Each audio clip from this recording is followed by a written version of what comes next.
Hello, everyone. Hello, Happy New Year. I hope you guys are doing great. I'm so excited to talk with you today. Thank you for your patience for those of you all who are on the live stream. I had a little technical issue that prevented me from streaming on Facebook, but I got it resolved, and here I am. I hope that you're here with me. Here's what I need you to do just to make sure you guys can hear me, whether you're on Facebook or YouTube. Go in the comments right now and just let me know where you're connecting from. It takes a minute for the comments to catch up on my screen. So if you would let me know that you can hear me okay, and where you all are connecting from, put that in the comments. I'm so excited to talk with you. Today is January 1st, 2025. We have a new year. We have new energy, and I'm really excited about that. What we're going to talk about today, in addition to doing the theme for the new year, we're also going to do some mini readings today. Oh, hey, Portia Allen is in Bladensburg, Maryland. I'm going to ask you guys for a favor. If you don't mind, please click the share button to let people know that you are here in the chat, because some people aren't aware that I'm doing live because of, I got started a little late with the technical difficulties. So please let them know that you're here. Tag your friends in the comments. If you are comfortable with it, press the share button and share to your page, share on your social media, share in DMs. Let people know that you're here. I'm actually going to go ahead and share it on my page too. I forgot to do that. Let me do that. Share it to my personal page. Let's do that so that people know that I am here.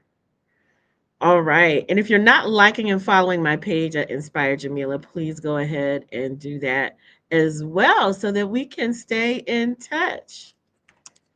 If you are watching on the replay, please go ahead and type the word replay so that I know that you're here. Shout out to all the folks watching on the replay.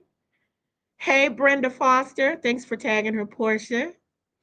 If you are in here, put a chat up, put a message in the comments and let me know where you're connecting from so that I can see that you're here. I want to make sure that I'm also being seen on that the YouTube stream is working good. Yep.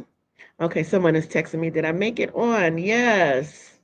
Yes, yes. We'll let her know. So, what are you all most excited about for the new year as we're letting people get in here? What are you most excited from? Hey, Tara in Las Vegas. How are you? Hey, Sydney. What's up? Where are you right now, Sydney? Raven is here from Virginia. Sydney is in Chicago. Owolelua Mulani. Did I say your name right? Owolelua Mulani. Hi, how are you? Where are you connecting from? Kelly is also in Chicago. I see Chicago is up in here deep today. Please tag your friends and share. Let them know that you're here. Okay, so we're gonna first I want to talk about, before we get into what the new energy theme is for 2025. I want to talk about 2024. If you could sum up the entire year experience of 2024 in one word or phrase, what would that be for you? Hey, Sarah, Happy New Year, love. Mwah, mwah, mwah. Hello, Sarah, in my British accent. Hey, Mecca in the DMV, that's DC, Maryland, Virginia. Career, Portia says new career opportunities are on the horizon and on the way. Tara is tagging folks. Thank you. And more from Chicago folks. A lot of Chicago today. Julianne is in Georgia. Hey, Julianne. How are you? So put in the chat one word or phrase that would describe how you experienced 2024. Uh, Owolelua Mulani says trial and tribulations. Portia says enlightening. Hey, Kitty Russell from Arlington, Virginia. Palace Rising says deep introspections. Hey, Kay from the Philippines. Shout out to all my folks in the Philippines. Raven says 2024 is the year of no. Okay, interesting. Awesome. Okay, well, how else, for those who haven't put it in there yet, how have you experienced 2024? Hey, Valerie, Happy New Year. Happy New Year. And for those who don't know, I don't do resolutions. I don't do New Year's resolutions. I don't believe in them for me, because it always created so much pressure for me to try to fix myself. And things shifted for me a couple years ago, and I said I'm not doing that because I don't believe that I'm broken and that I need to make changes on a special day.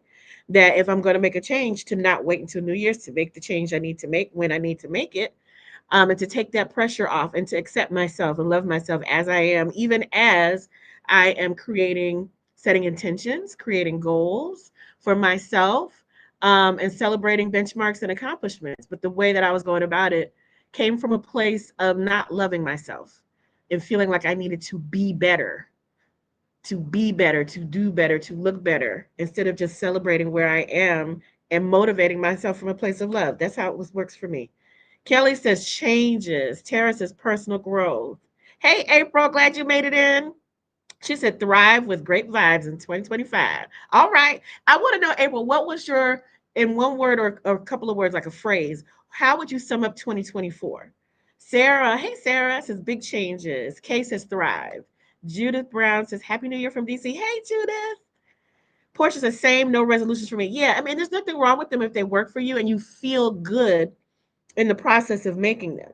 But if it makes you feel worse, it makes you feel like I'm a terrible person. I'm not enough. I'm not enough. I'm not rich enough, smart enough, fit enough, pretty enough, tall enough, short enough, whatever enough, if it comes from that place, yeah, that wasn't really working for me. Valerie says 2024 was deep reprogramming at the core of my being. Yes, I experienced that too. I'm curious how many other people felt that there was a level of very deep reprogramming, recalibrating happening. Yeah. Okay. Absolutely.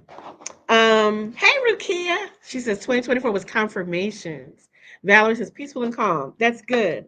So whether you are um skipping, dancing, laughing into the new year, or whether you crawled across the December 31st to January 1st line, gasping and wheezing and damn near dead. We made it. We all made it. If you can hear this message, whether you're live or on the replay, you made it. So congratulations, and let's give thanks for the fact that we're here, because there's a lot of people who didn't make it to see this new year. Hey, Erica Plater. There are people who are not with us here in 2025. As most recent as last week. So we made it. And I just give thanks for that. I give thanks for life. I give thanks for my breath. I give thanks for the fact that I get to talk with you all on Facebook and YouTube and Instagram and all these places where we may not have otherwise met had this been 20 or 30 years ago. So if you would do me a favor, tag your peeps, whoever you think needs to be here with you, or message them, DM them, get them up in here, share on your page. Sarah said lots of unlearning. Ooh, yes, that's that whole reprogramming energy that we were just talking about. April said 2024 was recalibrate, growth and abundance, stepping out of my comfort zone. Yes. Latonda says grateful. Hey, Latonda. So yeah, it seems like there's quite a variety of experiences for 2024. Yeah, Leslie said we made it. Yes. Julie said amen to that. Leslie, I can't wait to see you this weekend. So for those of you who hadn't heard, I 6 weeks ago this event didn't even exist, but this weekend coming January 4th, I am hosting a New Year's self-love spa day, an all-day day spa event in Columbia, Maryland. It's completely sold out, but I will likely be doing another one at somewhere. I don't know if it'll be the same location in a couple of months. I'm definitely looking into that. How to create more ease for ourselves and collectively celebrating and pampering and resting ourselves. There's so much value in that. I think so many people learned this year that the hustle isn't really serving them. The end of the day, you're exhausted and can't even enjoy the fruits of your labor, right? So a lot of people are feeling that way, and I want to give a big shout out to Trisha Hersey, the Nap Bishop of the Nap Ministry, who has really been leading a movement about radical rest and rest as a resistance, as resistance for years now. I had the pleasure of meeting her back in, so it's 2018. We were both teaching at the Girl Trek um, Summit um, and in Colorado, and it was a fantastic event. I think our workshops were at the same time, so I wasn't able to attend her collective nap event, but I so enjoyed meeting her and hearing for the first time about the rest movement. So if you don't have her book, Rest is Resistance, or even better, her rest deck, it's like a deck of cards with 50 practices for resting. It's so good. So good. Kelly said, please come to Chicago. Hey, Adrian, happy birthday. Hey, Taiwo, happy new year. Kelly, I want to come to Chicago. There's a bunch of cities on my list that I would love to see people in person this year. I want to be out and about more in more places this year. That's one of my intentions, is to connect with people in person where they are, in wonderful places. Oh, Erica said just attended a reading of her new book with her. Oh, awesome. Erica, where was that? She's talking about Trisha Hersey. Let me know where that was. So, okay, again, welcome. We're going to talk about 2025 energy themes. Let me put that up on the screen so we can see. We're talking about 2025 energy themes.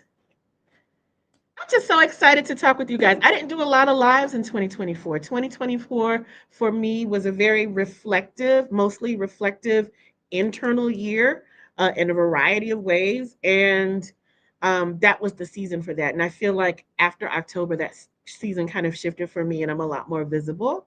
But it's important for all of us to pay attention, not just to the collective energy themes, but to the individual energy theme, your own energy theme. That's one of the things that I'm going to be working with people during our New Year's Self Love Spa Day on Saturday. I'm going to lead an intuitive exercise where people are going to tune into their own personal energy theme for the year. Okay, Erica said the book signing was in Charleston. Oh, was that the one on December 11th? I wanted to go to that because I'm now in South Carolina. I'm not far from Charleston, like, well, not far, meaning less than 2 hours. But I just couldn't get the logistics to work out. Hey, Margaret. Thanks. She said my hair looks great. Thank you. Happy New Year. Angel says, I look forward to this every year now. Yes, I was doing it every year for a while. And then I kind of took a break because honestly, sometimes these group reading days and the live stream around the energy thing was a heavy lift for me. And I didn't even decide today until the last minute. Some of you all just found out like an hour ago when I, decided like 2 hours ago. Because I wanted to be clear on what the energy theme was, and I don't move until I'm clear. And I had pieces of it, but not the whole picture. And two, I wanted to make sure that I was well rested because I also want to enjoy my time off and my holidays and my time with family. I'm here in Maryland, DC area at my sister's house. So I wanted to feel like I was well rested before I gave. And that's also one of my energy shifts over the last year or so, is really making sure that I've closed up my own energy leaks before I start pouring into other people, whether they are people I know or the general public or my clients or my students. I want to make sure I'm pulling from a place of abundance and fullness and overflowing energy, and not depleting myself to the point of energetic exhaustion. So a lot of times it's like, okay, I'm sitting here for an hour or so. Sitting doesn't require a lot of physical work, but the energy it takes to manage the audience and all of you all's ancestors and all of you all's spirit guides and angels sometimes is quite a lot. And my energy threshold has shifted over the last 2 or 3 years. So I'm paying attention to that and making adjustments as needed. I hope that you are paying attention to the ebbs and flows and shifts of your own personal energy. I want to know, do you feel, since we're still talking about 2024, do you feel like your energy in 2024, your personal energy, and not just, circumstances that you are facing or managing, but do you all feel like your personal energy in 2024 was different in previous years? I would love to hear about that. Sydney says, can you post your payment handles? Oh, yes. Yes, ma'am. Yes, sir. Yes, I can. Would love to send some gratitude for your gifts and time. Yes, let me get that going. Thank you for reminding me. And Solanda says, Happy New Year. Hey, Solanda, Happy New Year. Let me put my payments up here for those of you who like to do love offerings. I always do appreciate them. Cash App, PayPal. Um, I could even do a Venmo if you need to, which is Jamila 55. Thank you so much. Hey, Angelique. So I want to know, what was the energy shift, or how did you feel 2024 felt different to you? And I don't just mean at the end of the year or November, December. I'm talking about if you look at the overall year. Um, did you feel it was different than previous years?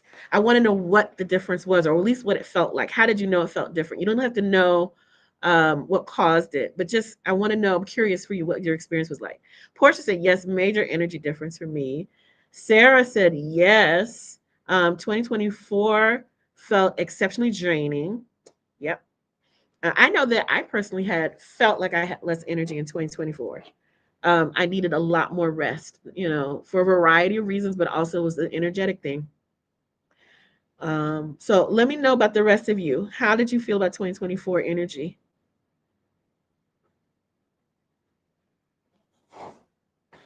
Okay, sometimes there's a delay in the chat. What's it gonna put?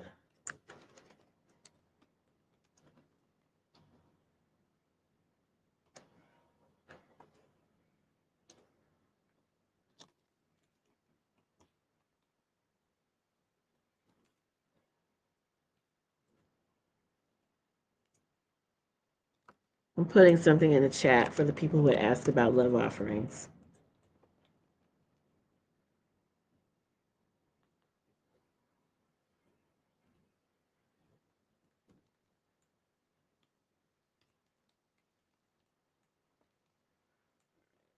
Okay, yeah. All right. Rukia said lots of first out of my comfort zone. Mecca is it was a tough year. Portia said my energy. Oops, lost it off the screen. Portia said my energy felt eye-opening to the toxicity around me and it was draining. Yes. That brings up an important question for those of you who are on live or replay. Did you also have, because I'm hearing that a lot from people, did you also have um, any experience where you recognized that you were tolerated, either subjected to or tolerating more toxicity or negativity or dysfunction, and kind of awakened to, oh, I knew it was bad, but I didn't realize it was that bad. And I had an experience that kind of crystallized things for me. And I'm like, this isn't okay. I have to be uncomfortable enough to make a change. I'm wondering if anybody else felt that way. Erica said it was more internal, less people focused.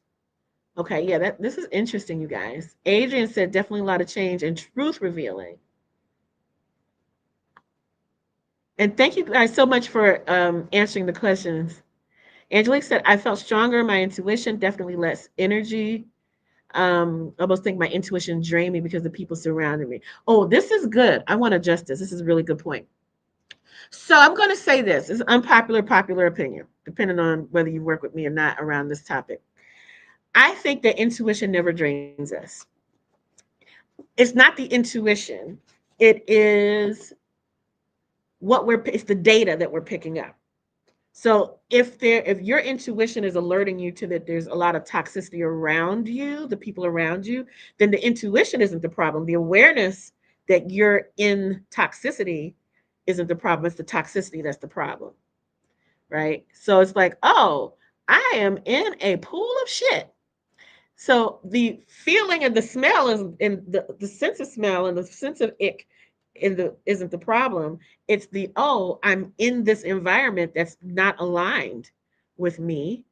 That's the problem. And now suddenly I'm aware of it. I've probably been in it for a minute. And now I suddenly can smell that I'm in some poop.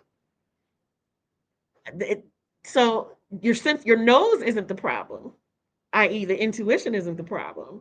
The sense isn't the problem. The environment and the misalignment is the problem. But thank you for that answer. Hey, Keisha. My energy felt like less people focus and more me focus. Yes, me too. Adrian said yes. Oh my God, yes. Yeah. Mega said yes. So this was probably in response to the question about did you have an awakening this year or a new level of awareness to maybe something dysfunctional or unhealthy or uncomfortable that you had normalized and didn't realize you had normalized? Valerie says I became more protective of my energy. Yes. Portia said yes. Eye opening to what I needed to shift for me. Adrian says I realized that I had trusted several people And the end of the year showed that I needed to have stronger boundaries. Oh, boundaries. Okay. How many people experienced a major challenge to boundaries in this past year, this last year in 2024? If you did, put a two in the comments. Whether you're live or on the replay, put a two in the comments. She said, and that was unexpected. I honestly was caught off guard by the toxicity. It was like learning to swim in the swamp or needing to get out. Yes. Angelique says, makes sense. Hey, Monique from Cheverly, Maryland. Can't wait to see you on Saturday. Okay, look at all these twos, twos, twos. Sarah said, yes, boundaries. Monique said, my energy was more focused on my goal this year. My goals this year. Yes. Twos, twos, twos, twos. I'm seeing all of these twos. Hey, Asha Dickens. How are you? Are you still in Chicago? Raven said, I faced my biggest fears in 2024 and not by choice. Ooh, you know what? That's a word right there. Most of the time when we face our biggest fears, it's not by choice. Most of the time. It is usually life saying, let me show you how healed you are, how far you've come, and what you have left to do with work with yourself to heal. And we usually don't choose those moments. There are times when we step boldly into the uncertainty. But that's not the times that our biggest fears are usually triggered. It's usually something that we don't choose. That stepping boldly is usually our third level fear. Like top three, the stepping boldly might be the three or the number four. But the number one and number two is stuff that we don't plan because sometimes it's stuff that we're not aware of or stuff we don't want to deal with. It's the skeletons in our own closet. Thank you for sharing. Leslie said, yes, the energy was more stagnant than other years and plummeted in July when I lost my mother. I'm still in recovery mode. Oh, I'm so sorry, Leslie. I'm so sorry about your mom. I'm sending you lots of love, and I'm glad you're coming on Saturday. Agent said, I'm glad I'm not alone in this. Thanks for bringing this up. Yeah, that's why I like to do these lives, and it's why, when I do group coaching stuff, because there's power in community in this way. And especially when we're talking about intuitive stuff, energy stuff, managing our empath sensitivities, what I hear very commonly is I don't have anybody else to talk to about this. So people end up feeling like they're either weird or unusual. And then they come to find out it's not just you just don't have a community around this. So that's something I'm exploring more this year is how I can create more community around us. Look at all these twos. Looking forward to spa day.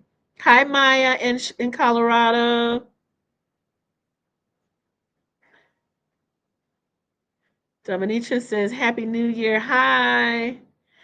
Agent says, writing that down. Face biggest fears not by choice. Yeah. I mean, our human nature is pain averse. We're not looking for pain. So the idea to face our biggest fear, our true biggest fear, not our Instagram biggest fear, but our true biggest fear. Yeah, nobody really volunteers for that, or very, very, very few people do. And even when we think we do, like I said, it's usually the number three or four level fear, because the big stuff is usually really that scary that we're not going to just voluntarily say, hey, let me just, you know, lay it all out there. Taiwo says 2024 adjusted to losses. Yes, you're welcome, Leslie. April said, trust myself and intuition. Yeah, absolutely. And I know that about you. Solana said 2024 felt stagnant and flat, seemed like a time to readjust. Oh, thank you, Sydney Palace, for the PayPal love. I appreciate you. Hey, Rachel, 24 was my biggest challenge ever. It's standing in my peace to achieve a goal and rising above the BS, not looking at the dark place, keeping the faith.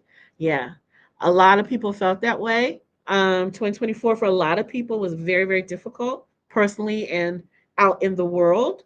Others had a magnificent time and breakthrough. So there's no wrong. Some people have both at the same time.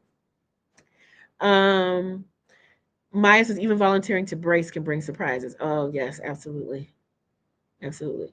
Okay, yeah. So I'm one of the things I'm excited about is because 2024 was such an internal year for me in the second half of even 2023. So like for the last 18 months, I feel like I've been very um internal, closed off a little bit. tending to myself and listening. I've mentioned to some of you before that one of the challenges I experienced at the end of 2023 to the first half of 2024 is I had lost 70% of my hearing.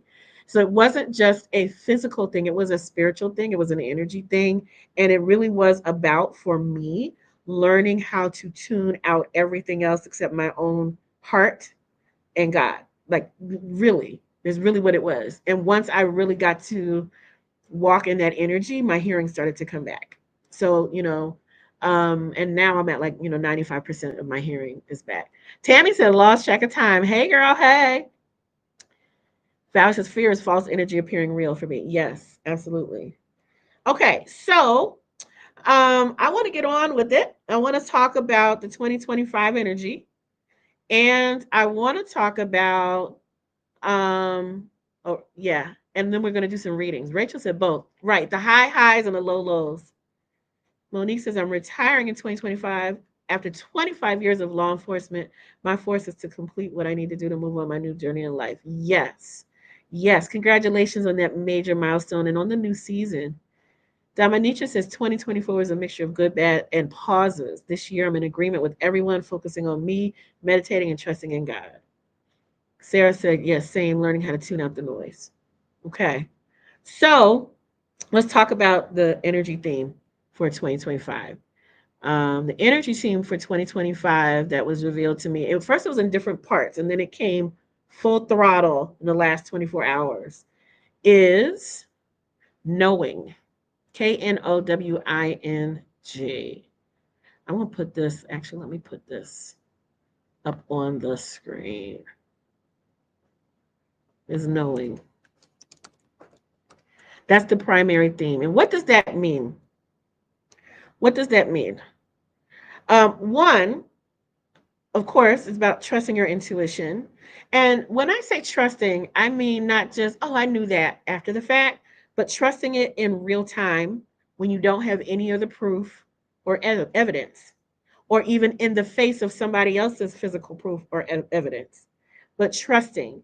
The other part of knowing, trusting and then acting on it. That's the other part. The other part of knowing is, what do you know to be true? And I'm not, and this isn't just intuition. This is, what do you know is true about yourself and about the world in your heart of hearts? Tammy said, here we go. Yep, here we go. You know how I do. You know how I do. I'll put it in the chat. Knowing. Okay, so it's, what do you know to be true? What is the truth with the capital T? What do you know about who you are? What do you know about what you need to be doing right now and not doing, and where you need to be? And it's about not pretending not to know what you know, not pretending, not putting your head in the sand to pretend like you don't know what you know. I'm talking about in your heart of hearts. I'm also talking about how in the world. For example, how many times does an individual need to show you who they are by their behavior before you believe them and act accordingly? And that's not always negative. Sometimes that's positive. It's act accordingly and move closer, act accordingly and move further away. Take yourself out of their reach and removing access. Not pretending. Not what they say. What they say isn't knowing. What they do and what their pattern is the knowing. So this is the year where we stop pretending like we don't fucking know. We don't fucking know. We do know. My clients who do intuitive readings with me, majority of them are surprised at how much I say to them intuitively, not knowing them, that they already knew to be true. But hearing it from somebody else made them hear it differently. And they're like, oh, wait, I knew that. So a lot of times, intuitive readings are validation. Sometimes there's new information, of course, but sometimes it's validation of what you already knew or felt, or maybe sometimes it's something that you knew, but you couldn't articulate in words until you heard me say it. But you still knew the feeling of it. You still knew the energy of it. Sometimes it's, yeah, you already know what this person is doing and not doing. Stop pretending like you don't know. And why are you hiring me to tell you what you already know? Example, where was my man last night at 2 in the morning? Well, here's what you already know. You might not technically know exactly where he is, but you know where he ain't, which is right there with you. So you already know enough. You know enough. You have enough information. What do you need? You need a private detective to come back with a roll of film to tell you what you already know. He's not there at 2 a.m. and y'all live together.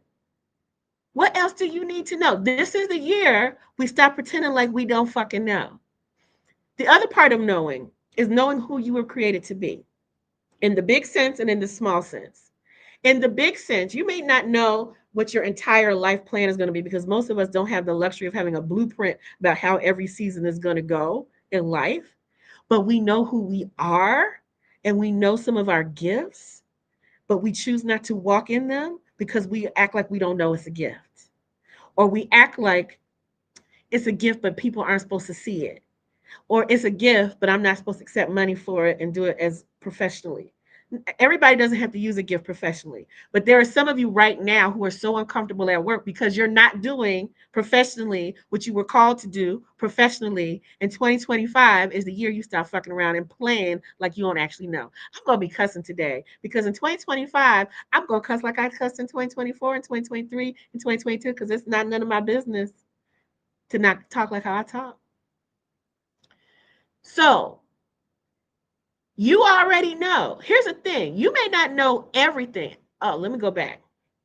You may not know everything you want to know, but in this moment, you know everything you need to know for this moment. You may not have enough to know, you may not have enough, you may not know enough to take the next 100 steps, but you know enough to take the next one step. And that's all you actually need to know. You want to know how to take the next 20 or 50 or 100 steps, but you only need to know how to take the next step. And you already have enough information and enough intuition, which is also information, to take that step. This is the year that you're going to know what you know unapologetically and stop pretending like you don't know.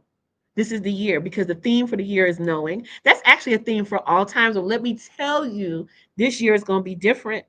This year, the universe is not going to give you as much free reign to play around in the fuck around and find out category by acting like you don't know, because you're going to learn very quickly. The universe is going to let you know very quickly what you know to be true. Okay, I'm going to go and read some of these comments. Need to build on this. Not allowing people to humble me. Hey, Val from the Sunday School Dropout. Y'all need to follow Val because Val comes on here, does lives that knock your socks off. Follow Val at the Sunday School Dropout show. What's up, Val? We did a Facebook Live about a year ago together. It was great. And Leslie says, speaking the truth, we put on blinders because we know it may not serve us, right? Who, let me ask you this question. Who do you serve and how is the world better by you playing small? When I say play big, that doesn't mean that everybody's meant to be on a world stage. But what I mean by playing small is not living up to your potential, not sharing what you need to share. You have a gift and it was meant to be used. Let's just say like your gift was baking brownies. And I'm gonna borrow this expression from my one of my virtual mentors, Leonie Dawson. It's like, what if you had a gift for baking the best brownies in the world? And all day long you bake the best brownies, but you never shared a brownie with anybody else. The world, you're depriving the world of the brownies and you know it. So okay, so your gift isn't making brownies, but your gift is something. Your gift might be a kind word. Your gift might be art. Your gift might be bringing order into chaos and creating systems. Your gift might be being a visionary. Your gift might be adding more healing energy to the world in various ways. Your gift might be working with animals, Portia Allen. Exactly. I know I don't belong stagnant, and I know the steps I'm taking now is leading me to my life purpose. Good. I'm glad you're taking these steps. Rachel said, I just got back on from being away, and the song on loop in my consciousness as I meandered on beaches was Edie Brickell. I know what I know if you know what I mean. I don't think I know that song, but I like the lyrics. Sarah said, Woo Jay, you better speak on it. Portia said, child preach. Valid Sunday school dropout says, stop fucking around at 2025. Yep. Erica said, you getting us together for 2025. Woo child. Anna Pan is a year of the hermit. It might be. For some people, that means going within. Some people it means being all the way out there, even when you feel unprepared. If you feel just uncomfortable in your current environment, or you feel uncomfortable with stepping outside your comfort zone, good. You should feel a little uncomfortable because it should be new and it should be bigger than you're comfortable with. Otherwise, you're staying stagnant. Everything you want, everything you want is outside your comfort zone. Everything you want in life is outside that you don't currently have, is located outside your comfort zone. Everyone say yes, yes, and knowing and taking action. Yes. Sarah says you're gonna learn today. So here's the difference. Before you could pretend like you didn't know, but now you're recognizing that by acknowledging that you know and not pretending like you don't fucking know. That is the thing. But pretending like you don't fucking know. Have to have the word fucking in there. Um, you now have to make a choice about what will you do with what you know. What will you do now with what you know? What will you do with what you know? What will you do with what you know intuitively? What will you do what you know logistically? What will you do with the data that you've gleaned at work that has demonstrated a new pattern? Are you going to bring it to your manager? Like, what will you do with what you know? What will you do with what you know? And here's the other piece that goes with that. Ignoring it then becomes a voluntary choice. You can't feign ignorance because now you know what you know. This year, you are going to have more opportunities to acknowledge what you already know and to acknowledge what you are learning right now so that you know right now. You will not be able to feign ignorance and not have the universe call you out this year. This year, the universe is like, no, we need you to act on what you know. Sometimes the action is I'm taking myself out of the game. Sometimes the action is I'm jumping in the game. I'm not here to say that's right or wrong because everybody's energy is different, everyone's season is different, everyone's instructions and purpose is different. But here's another thing I'm going to say. Okay, it's going to be uncomfortable. One, what do you actually need to know that you don't already know?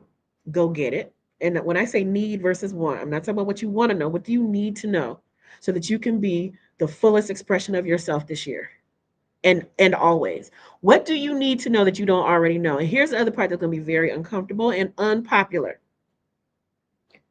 Some of you all have an addiction to coaches.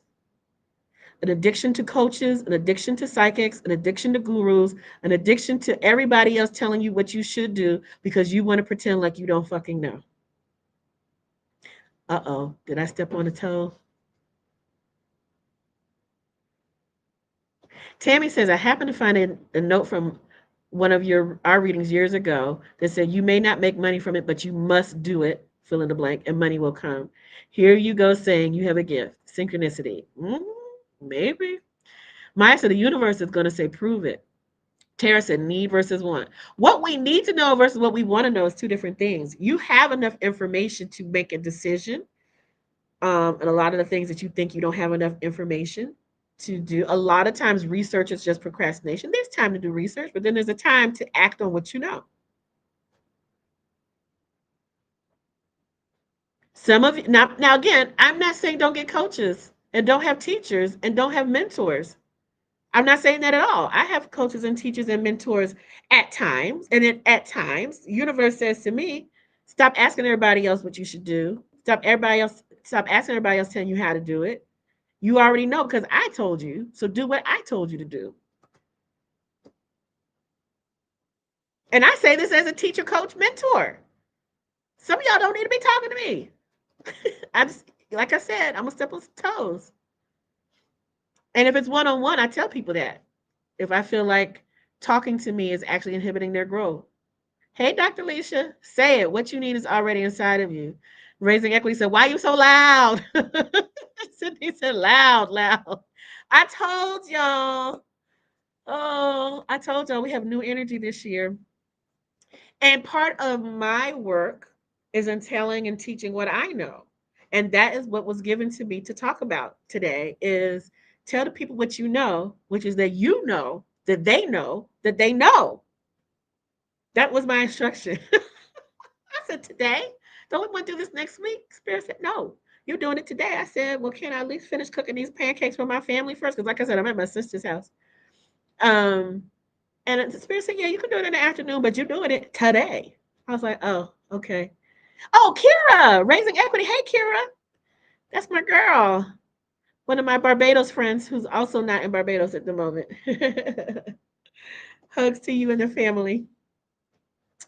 Okay. So again, if you are enjoying what I'm talking about, or even if you're not fully enjoying it, but you know you need to hear it, and you know that there's somebody else that needs to hear this, tag them in the comments, DM them, share it to your page so that they can see that you're here and come join this conversation.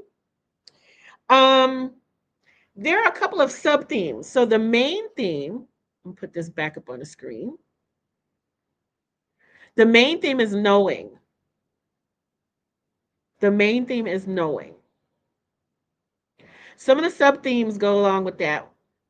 One of the words that came to me around sub theme of knowing, well, the first one was intuition. We talked about that. The second one is choice. The third is influence. The third is influence. Who is influencing you to know what you know? Who is influencing you to know what you know, and who are you influencing? This is neither good nor bad, but you need to be aware of attempts to manipulate you, both on the one on one level and on the big picture level. And also being aware of teachings that resonate deeply with you that you need to go deeper into. So the word is influence. I'm not only talking about who you're interacting, who and what you're interacting with right now in 2025 in real time. This word influence also gets to the heart of whose voice is in your head running the tape, playing the tape of your response. Who is the voice of criticism in your head? It's not you, but it's a voice that you heard and learned a long time ago. It could have been a family member, a parent, a teacher, an ex, a boss who told you you shouldn't do this or you shouldn't do that, or you're not the person who should do this, or who are you to do this, and you ought to be doing that, and you ought to be doing this way. Whose voice is still influencing you today?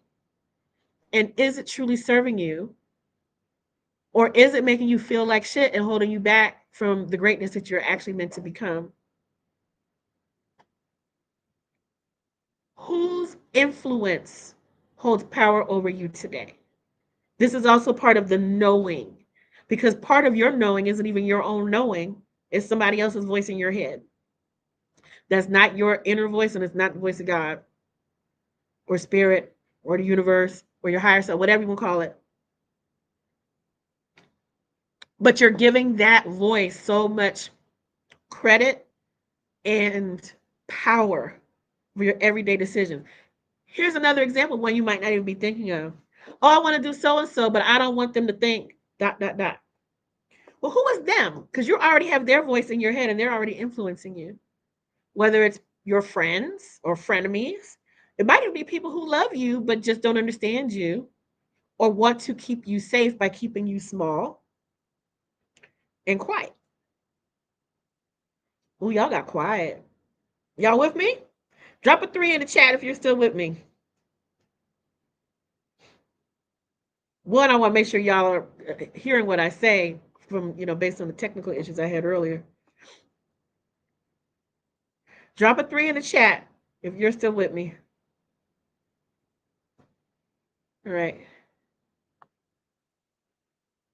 So, influence is one of the sub themes. Okay, look at all these threes. Three, three, threes. Okay, thank you, you guys.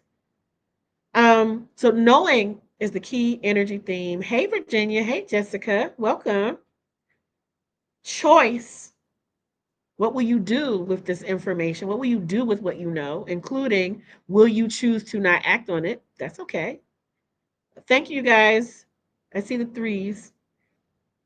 And then influence. I'm going to share one other theme, and I'm going to share this with a caveat. I received this theme over the last couple of days, and I asked Spirit, is this my personal? Because I also do my own personal energy theme, and well, first let me get to the comments. I wanted to make sure that the energy theme that I'm about to talk about was whether it was universal for me to talk about in the reading or if it was just for me to be working on. So Portia said, I don't hear those negative influences anymore. I'm aware of the naysayers and they have no place in my journey. Oh, good. Good for you. Sarah says, still here, trying to keep these edges attached that you're snatching out by the root. Sorry. Sydney said the piece around family keeping you small to keep you safe hit home. Yep. Like dream killers are never people that are like far away. Dream killers have to have intimate access to you. Close friends, close family members, lovers, spouses, mentors even, who think that they're helping most of the time. There are people who are just hating ass haters, right? We already know who those people are. Those are not as dangerous because we know who they are. We can spot them coming a mile away. The ones that are dangerous are the ones who mean well as they tell us not to do something, as they tell us not to pursue our dream, or maybe you should wait until, or, that's kind of dangerous. That's not a good idea. You shouldn't take that trip. Don't they have a lot of crime there? Don't they have a lot of crime here? All the things that people tell you to keep you what they think is safe. Again, they mean well, but they can't see past their own limitations. So you can't allow them to project those limitations onto you because they will try. They'll tell you you're crazy, or they'll tell you, it comes from a place of love. All you have to do, you have to explain or argue with them, unless it's like your spouse and you all have joint resources and a partnership, right? You at least have to have this conversation, but everybody else you don't really have to have a conversation with. You just say, I can feel how concerned you are, and I am keeping that. I'm going to keep that under consideration, and thank you for sharing how you feel about that. I can see that this means a lot to you, and you validate their feelings, and you really listen to what they say, and then you don't listen to what they say because you trust your what? Your knowing. Your knowing. Let me put that back up on the screen. And a lot of times, the dream killers are family members or lovers or loved ones or close friends. Sometimes it's you scare me with your big dream because it make me feel like my dream is not big enough. So I don't want you to go too far ahead of me. That's not love. That's insecurity. Maya just typed me keeping me small is not love. That energy is not love. Someone who can love you but act in a place that is not loving as they try to limit your movement and your growth. Okay, so back to what I was saying about I received another theme, and right now, to be honest, I'm not sure that it's a theme for everyone. But the reason why I'm bringing it up, I know it's a theme for me for this year, is because it came up a lot with my clients right before I went on vacation, like in a 2 week period. That message kept coming up for many of them, and the message is, let me put this in the chat and then on the screen, is clear audience. What is clear audience? What is clear audience? I'm about to tell you. Let me change what's on the screen.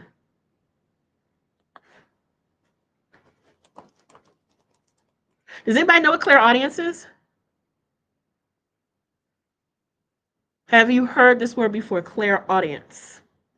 You might have heard the word clairvoyance before, clairvoyant, which is when people say someone is psychic, they often say clairvoyant, which sometimes is true and sometimes not. All clairvoyants are psychics, but all psychics are not clairvoyant. Clairvoyant, before we get to clairaudience, means clear seeing. So that's someone with a sense of psychic vision, someone who sees vision, someone who physically reads cards or tea leaves or crystals, or they see pictures, but it uses their vision. So clairaudience is clear hearing. Yes, you guys got it right. Intuitive hearing. Portia said, clear audience is my second job. So Adrian said that resonates with me. Sydney said yes. So a couple of you knew what clear audience is. Sarah said hearing intuitively. Okay, so this is the sense of hearing. Sometimes your intuition comes through words that you hear or voices. You hear it in words versus seeing it in pictures. You may have a special relationship with music or sounds, or you might be very sensitive to music or sounds. Sometimes when you get a message intuitively in the kind of synchronistic way, you had a question in your head you were wondering about, or you asked for an answer, and the answer comes in the form of a voice that you hear, or it comes in the form of you got in your car, turned on the radio, and it came in the answer in the sound of the radio, the song lyrics, or the music itself. It can also be sensitive to non-sound frequencies, um, like things that you may not hear consciously, but are frequency sounds that are outside of the human hearing range. Rachel said your former stage name was what, Clairaudient? Really? That's pretty cool.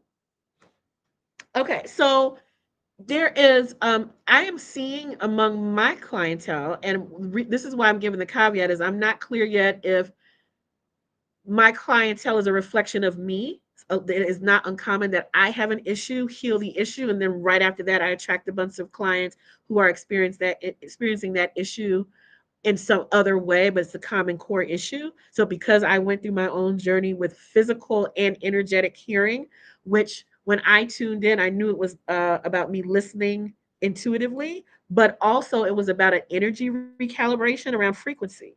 And now that I'm on the tail end of that, I am experiencing an increase in my clairaudience. I was already clairaudient before, among other clairs. Clairs are like a nickname for various types of psychic or intuitive intelligence. It's one of many. Clairalience, clairsentience, claircognizance, clear knowing. So claircognizance is, I don't know how I know, I just know. I didn't hear it, I didn't see it, it's just a knowing. Again, what's our theme for the year is knowing, right? So you might experience that too.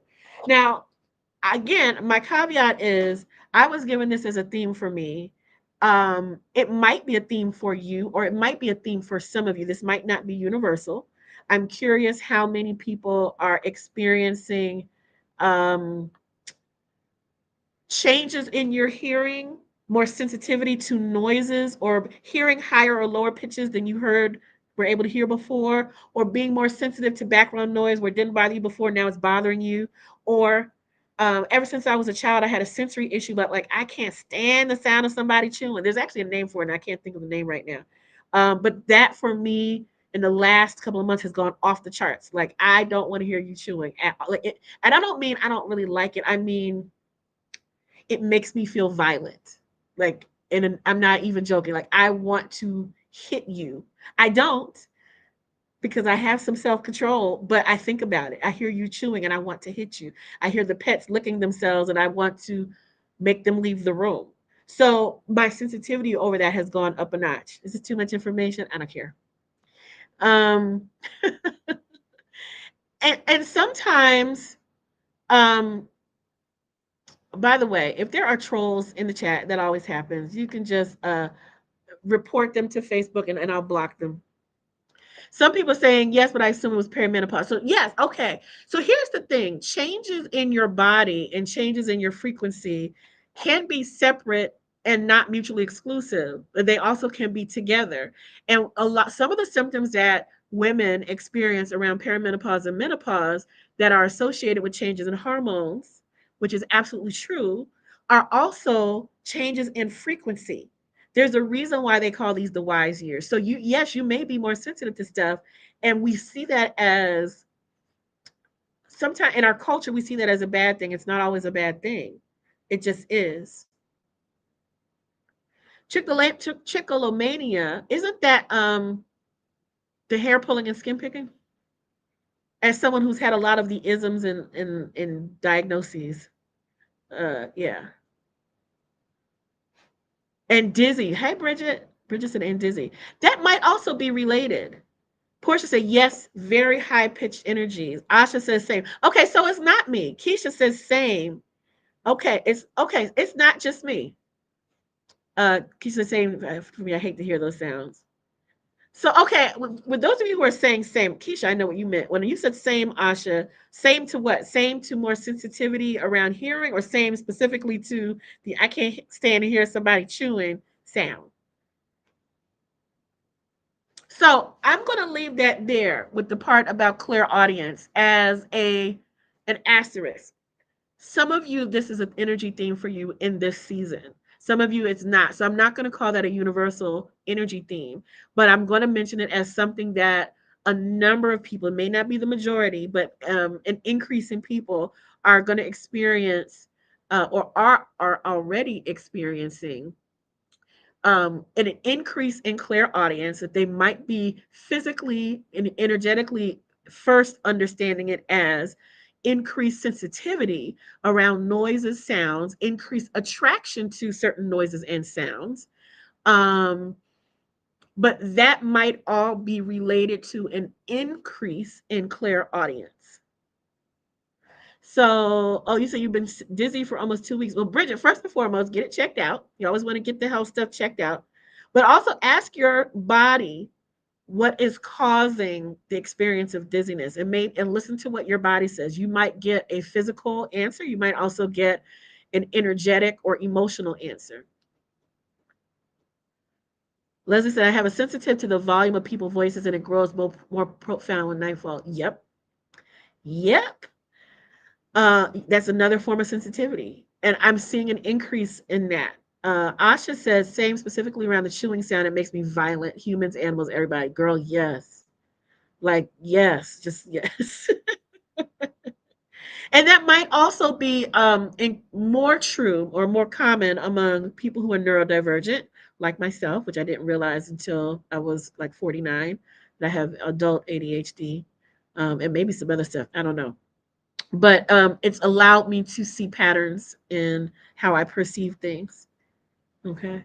Sydney says, notice there are certain voices that sound like home. Ooh, this is good. This is good. This is that might also be clear audience of, it sounds like home because the frequency or energy coming from that person and that voice is an indication of alignment with you. And alignment sometimes feels like home. Alignment can feel like curiosity, like I want to learn more, I want to get closer, I want to understand better. Alignment can also feel very comforting, like home. That's a really good point. So I'm going to give you all a resource. Trying to think, because I have some resources in my intuition class, but there's a great book. I wish I had it handy, but I'm traveling. I don't have it with me. By Cindy Dale, and I'm gonna put it in the chat. Cindy Dale at Cyndidale, and the book is called I think it's called Increasing Clear Audience. Trying to type it. I'm not spelling it right. There we go. Fixed it. Cindy Dale book, Increasing Clear Audience.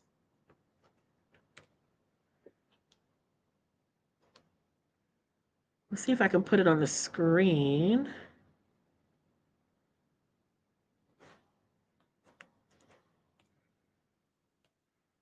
You should be able to see that now on the screen, I think. Cindy Dale book, Increasing Clear Audience. They have it at Amazon. They have it at spiritual shops. A lot of people aren't trying to shop at Amazon anymore. Hey, you can order it through a lot of places if you don't see it on the shelf. Okay. Cindy Dale increase. She has a lot of wonderful books. She's an energy healer and intuitive. She has great books on a variety of topics. She has one on clairvoyance. She has a huge book on chakra healing, and subtle energy healing for health, mind, body, and spirit. Really good stuff. All right. So let's get into some readings. Well, before we do that, let me not do that yet. Let's wrap up this conversation. Anybody have questions about any of the energy themes or some themes? The main theme was knowing. And some of the themes that went under that is, well, first of all, not pretend like you don't know, but intuition, choice, and influence. And then there's also an energy theme for a number of people around increasing clairaudience. So the first thing we notice when we have an increase intuitively, in an intuitive sense, isn't that we usually notice the intuition increasing. What we tend to notice first is I'm more sensitive to. Oh, one other thing that can come with increased clairaudience is temporary hearing issues, ear clogs, ear pain, uh, sensations around the head, around the ears, sometimes even the sinuses because it's all connected. Um, Weird sensations, different sensations, all of that. Tara says, anything we can do more to tap into our knowing? Yeah, first of all, start writing down what you know when you know it. Write down your messages as you get them before you convince yourself otherwise. Write down your dreams. Write down your intuitive messages first thing in the morning when you wake up, if that's when you get them.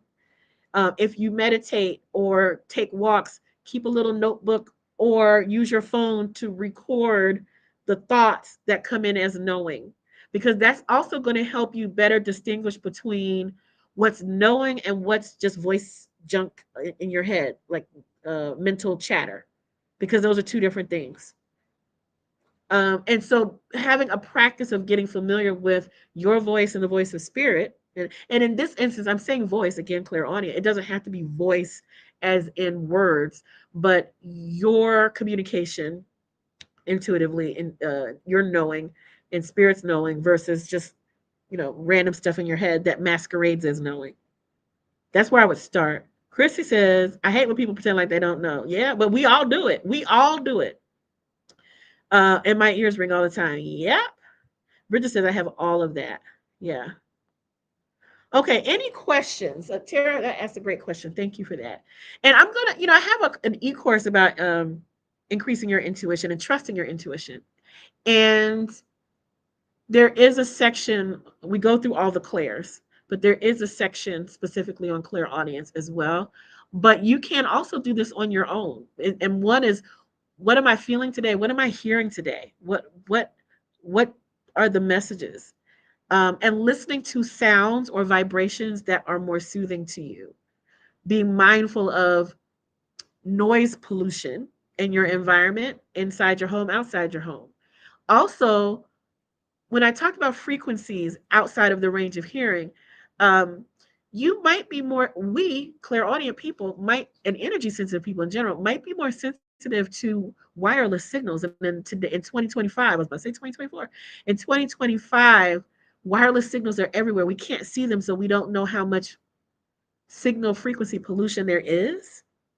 So you might have a sensitivity to that and don't realize it.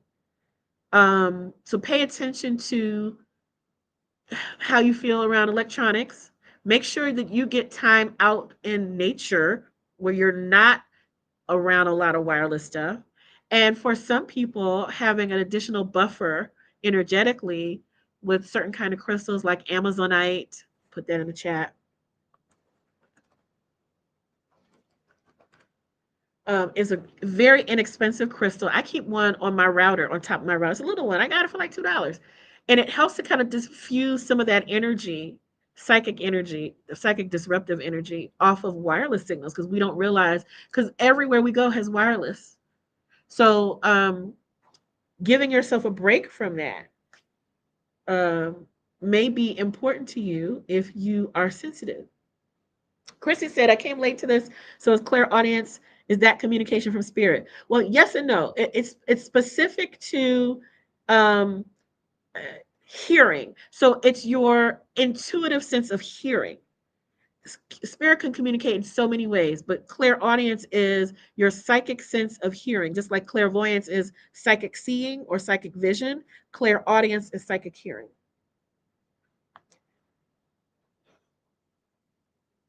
Monique says, as far as sensitive hearing, I've noticed that I tune people and the voices out because I have less patience for nonsense. Well, yes.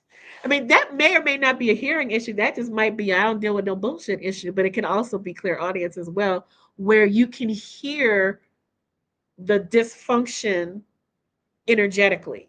or the misalignment energetically. But it also just might be your truth detector of I just don't have time for nonsense. It could be a little bit of both. That's a good comment. Okay, let's get into a couple of readings. I'm going to do a couple. I'm not going to do a whole lot because I'm still resting and I'm enjoying my holidays. Okay. Post a question if you got one, and I will do a couple of mini readings. Or I can just give you a very quick 2025 overview.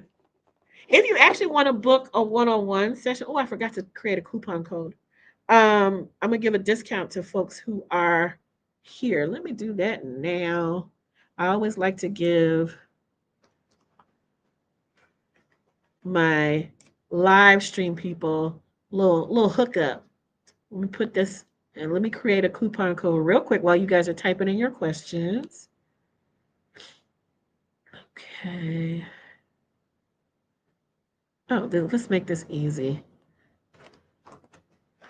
The coupon code will be new 2025.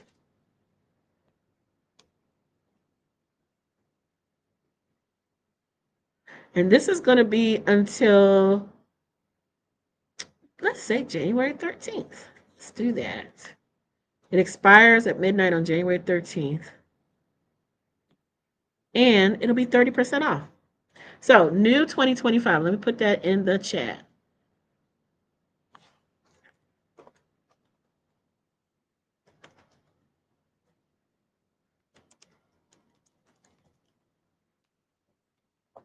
Putting it in the chat.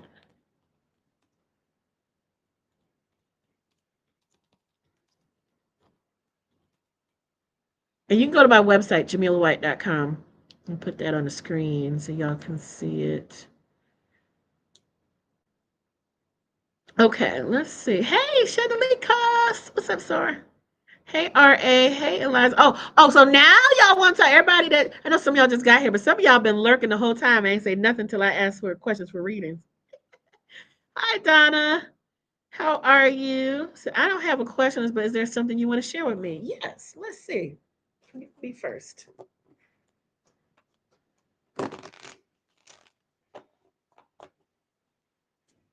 Let's see what's going on with Donna. Okay, a couple things is I'm getting the message about really rooting into your practices, your self care practices, because mid year things are going to get buck wild. Like there's going to be a lot of change, a lot of upheaval. It's not all bad, but it's like a lot coming at you, a very intense period from mid year on. So make sure that you really get into your self care practices earlier in the year, like now, so that they're a habit and not something that you're scrambling to hold on to or reach for as things start to percolate. This is like a power year for you if you leverage this time wisely, if you leverage your energy wisely. There's like a lot of opportunity around career and around sense of self coming up for you this year. Like, I really like this year for you if you manage your energy. If you don't manage your energy, you're going to end up feeling very overwhelmed and burnt out. But if you manage your energy well, you'll be in position to take advantage of opportunities. Managing your energy for you, for all of us, but specifically for you, Donna, also means not saying yes to so many things, because you say yes to some things that you don't want to say yes to. When something you really want to say yes to comes around, you won't have the capacity for it. And then you'll be resentful that you're stuck doing whatever with whomever for the first yes, and you didn't really want to say yes. So make it a sacred no, but make it a real no. If it's not a full yes, then make it a no for you. Okay. Thank you for that. Thank you for your question. I'm gonna go. I missed several, so let me come back. Scroll up a little bit. Jessica, hey Jessica, will this be the year I get my own classroom? Do you mean 2025 or do you mean 2025, like for the school year starting in the fall? I see a lot of confusion, so I feel like the first half of the year is no. I'm looking at later in the year. Okay, I'm getting a mixed message around this. I'm getting there's a change around the classroom situation, but you're looking at it as black and white. Either I have my own classroom or I don't. And I feel like there's an improvement in your classroom situation, but I don't I don't get the sense that the answer is a full yes, it's completely yours. I feel like you get a better situation, but I don't feel like it's a full body yes, or at least not for this year. But I do feel like that's coming. I just don't feel like it's here yet. What can you do in the meantime to shift the energy around the current classroom situation? And how, what does having your own classroom represent for you? And how can you bring elements of how that feels into your world like now? That's the question for you. Thank you for asking. Hi, Chanae Daly. How are you? Do you see love for me in 2025? Okay, that's a trick question. Here's why. I'm gonna tell you exactly what Spirit's telling me to say to you. First answer is, are you gonna love yourself in 2025? Because that's the love that you really need to be concerned about. One. Two, will there be somebody who loves you in a romantic sense as in terms of partnership? They say yes, with the question about when this person comes is not about a chronological calendar date like 2024, 2025, 2026. They're saying that you will continue to meet people to engage with, but for you, this isn't for everyone, because I am a firm believer of you don't have to be um, all the way healed to be worthy of being loved by a person, because we all know somebody who's a raggedy ass mess and they got somebody who loved them to death. So you don't have to have all your ducks in a row in order to be loved. You don't have to earn love. However, for you, it will be easier to recognize um, relationships that are healthy and loving if you are working on your own self-love first, because they're saying that you are seeking something outside of yourself that you actually have in yourself. And this is a message for all of us, that we think another person is going to solve the problem. But let me tell you that you can also be lonely with a person. That being said, the shorter answer is there is a partner coming for you who could arrive as early as 2025 if you are truly open, and your if your main goal isn't finding them, but on loving yourself so wonderfully that somebody else is going to come and join the Chennai love party. That's what they're telling me to tell you. But I do feel like there's a really wonderful partner coming. I can't say for sure it's 2025 because that part is up to you, around openness. Um, Around openness, and also tuning more deeply into your witchy spiritual side and connecting with your ancestral practices around that. And I don't mean having to look up in a book to find out what other people tell you your ancestors did, but actually talking to your own ancestors, because you have a variety of cultures in your background, for them to guide you directly with some practices that will help you open and heal your heart. That's what they want me to tell you, Chanae. Thank you. Um, Portia says overview. Hey, Portia. Oh, Portia.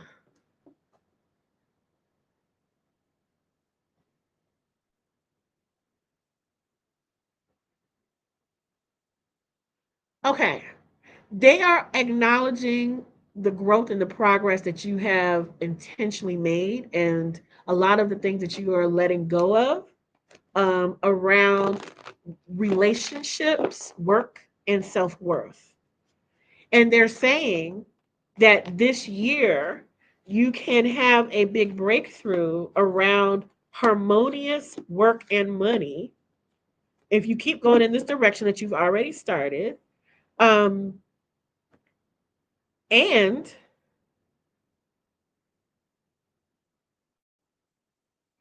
ooh, okay, I'm gonna say these words as exact as accurately as I can say, because they're giving me a lot of words really fast. You are being asked to stop seeking permission to thrive financially from the people who employ you. Whether you thrive financially or not has nothing to do with the people you work with and for in your day job. You are your own economy. You can decide to thrive financially with or without them. They're irrelevant to your money flow. You think that they're controlling how much money you get paid and how much you work and how tired you are, but they say that has nothing to do with them, mostly, and everything to do with your perception. and also unlearning and rooting out, removing from the root an old programming you received, an old voice in your head that's not yours, about whether doing work with animals is valuable work. Someone told you early on that that was either frivolous or not to be taken seriously, and it imprinted on your brain and created an income cap that keeps you perpetually in work situations where you are either exploited, taken advantage of, or in a toxic environment. They're saying as you continue the work that you're doing to root that out, your money's going to change, and it can change quick or gradual, but it's still going to change. And they're saying that you have the capacity also for a really, really nice side hustle with doing animal communication. They say you have a gift, and other people have told you you have a gift, but you don't trust that gift, or you don't know how to make money from that gift and earn a living or receive money. Let me not say earn a living because we all alive. You have not been shown, well, two things. One, you don't know how, but mostly you don't think that you can. There's something in your brain that says nobody's going to pay people like me enough money to do this, but you have a real, like, real gift with animal communications, animal healing. Like, you out here like a bona fide Dr. Doolittle, pet psychic type person. So think about it, and if you want to talk offline, hit me up. I might have some additional resources for you. But Portia, they're saying that this could be a game changer year for you, where you really recognize your power. And going back to the theme of knowing, for you, oh, maybe this is also a sub theme for everybody. Part of knowing means knowing who the fuck you are, and not who they say you are. Like really knowing who the fuck you are. You don't really know who the fuck you are. You think you know. You have an idea, but you don't like know. When I say no, I mean know it so deeply that you have no choice but to walk in it.